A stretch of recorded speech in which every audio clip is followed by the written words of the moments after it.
Sveiks, dārgo skatītāji! Šajā reizē es esmu atkal Liepājas pusē un esmu atbraucis uz Beberliņiem. Tas ir tāds kā atpūtas parks un esmu kopā ar savu mammu. Šī atpūtas vieta atrodas netālu no Karostas. Uz šejieni var atbraukt ar 8. autobusu no pilsētas centra, no viesnīcas Slīva. Un šī atpūtas vieta, kā man izstāstīja, ir izveidota bijušā karjera vietā, jeb pareizāk sakot pie karjera. Šeit ir ļoti daudz galdu, šeit cilvēki cep šašļikus, atpūšās, iedzer gan aliņu, gan arī visādas limonādes, kafiju, tēju, kā nu kurais. Jāsaka gan, ka šeit es dzirdēju pārsvarā krievu valodu. Bija, protams, dzirdama arī latviešu valoda, bet pārsvarā skanēja krievu valoda. Šeit ir arī motelis, šeit ir atrakciju parks Tarzāns, kurš, diemžēl, pašlaik vēl nestrādā, bet viņš sākšot strādāt kaut kad ar maiju, kā man vismaz izstāstīja. Tāpat šeit ir arī kafejnīca, publiskā tualete un pludmale. Uz šejieni es biju atbraucis pirmoreiz mūžā, nekad staigājis nebiju, un kaut arī viss vēl nebija pilnīgi zaļš, vienalga bija ļoti patīkami šeit pastaigāties.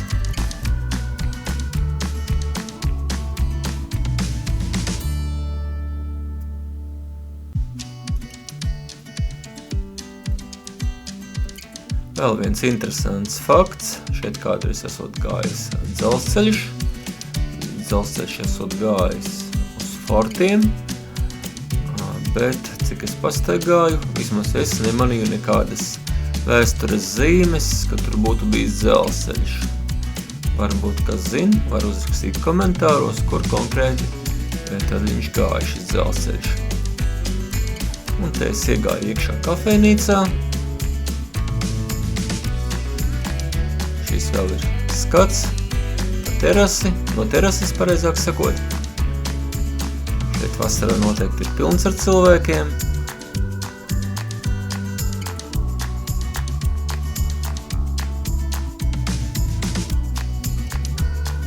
Un tā lūk te izskatās iekšā. Cenas neteikšu, ka ir tās lētākās. Tūlīt es jums parādīšu, kāda ir ēdienkarte.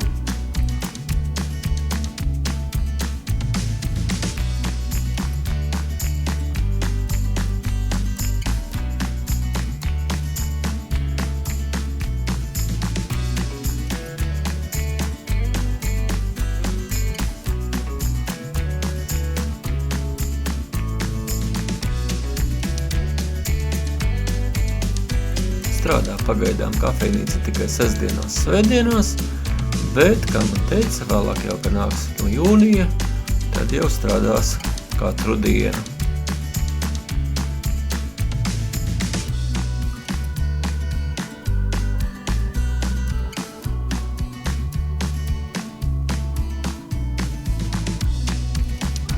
Lūk, tā izskatās Cēzara salāte ar kraukšķīgo vistu. Porcija, manuprāt, bija ļoti liela.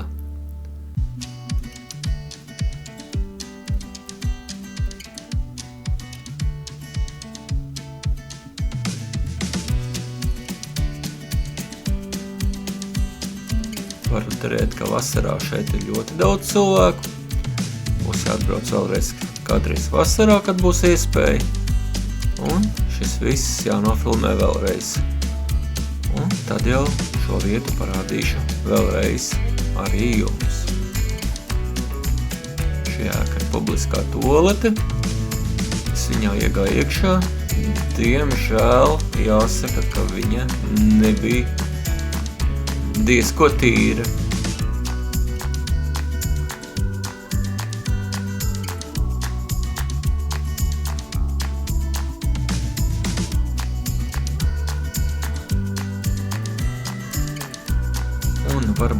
kas zina, var uzrakstīt par sekojošo, kā šeit varēja piebraukt padomju laikos, vai vispār šeit varēja kaut kur piebraukt. Kaut gan, laikam, tam īsti nebija nozīmes, jo šeit bija tikai karjeras, un tātad šeit laikam nekādas atpūtas vietas arī nebija vajadzības te nemaz piebraukt.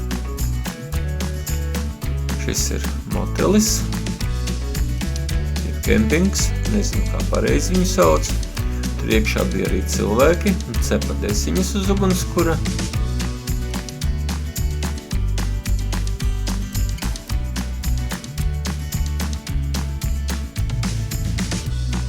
Un te es pamazām dodos atrakciju parka Tarzāns virzienā.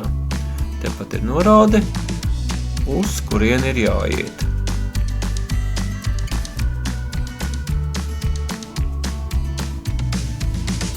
Un tā, es esmu gandrīz atnācis pie šī atrakciju parka.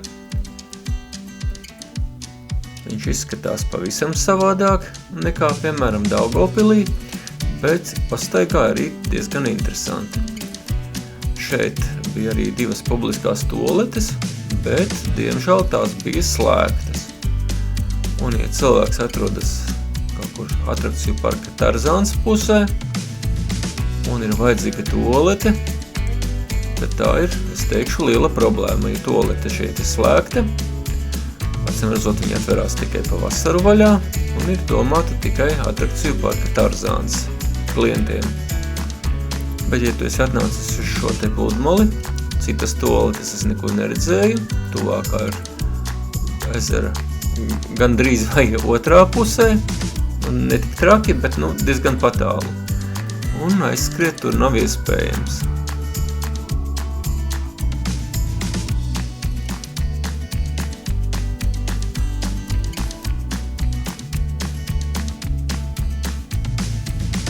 Lūk, pakāpos šajā kalna augšā, lai parādītu jums, kā izskatās no augšas.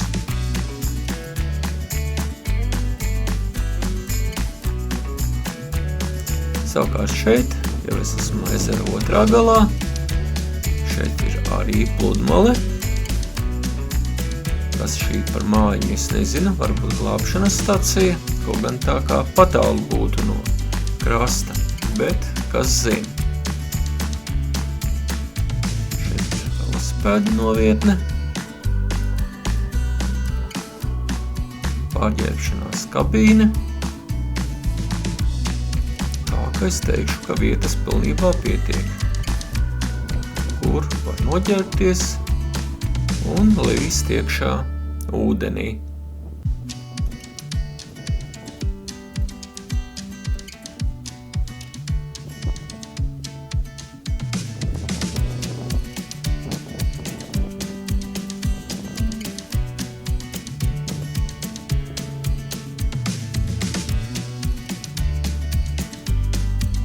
Tā lūk, šī vieta izskatās kartē. Un te ezerā, ja pareizi sakot karjerā, pamanīju gulbi, otrs gulbis bija nedaudz tālāk. Varbūt cilvēki viņus baro. Tas lūk man arī viss par šo atpūtas vietu. Ļoti ceru, ka nospiedīsiet īkšķi uz augšu. Tas nozīmē, ka jums patika. Tāpat arī uzrakstīsiet kādu komentāru. Tas arī ļoti svarīgi, lai video tiktu reklamēts tālāk. Un tagad teikšu jums lielu tā un uz tikšanos jau citā video.